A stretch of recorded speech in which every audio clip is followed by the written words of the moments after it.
Salam Indonesia. Anda menyaksikan berita terkini bersama saya Pradana Adiputra.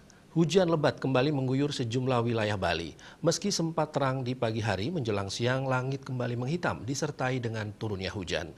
BMKG wilayah 3 Denpasar menyampaikan peringatan dini cuaca di Bali, di mana masih terjadi hujan sedang lebat yang dapat disertai kilat petir di beberapa wilayah Bali.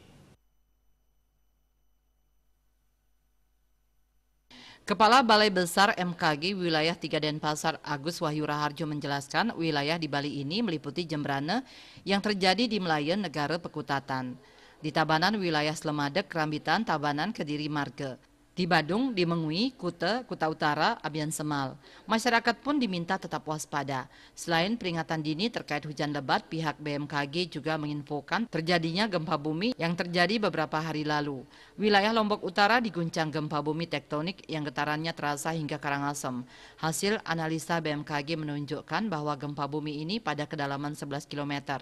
Dengan memperhatikan lokasi epicenter dan kedalaman hiposenternya, gempa bumi yang terjadi merupakan jenis gempa bumi dangkal akibat aktivitas sesar aktif. Masyarakat diimbau agar tetap tenang dan tidak terpengaruh oleh isu yang tidak dapat dipertanggungjawabkan kebenarannya. Selain itu, hindari bangunan yang retak atau rusak diakibatkan oleh gempa. Sugiatnyana Denpos melaporkan.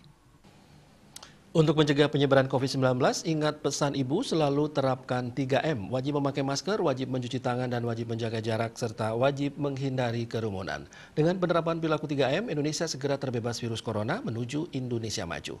Update terus informasi Anda dengan subscribe dan like YouTube channel Bali TV @newsbalitv. Tetaplah bersama Bali TV.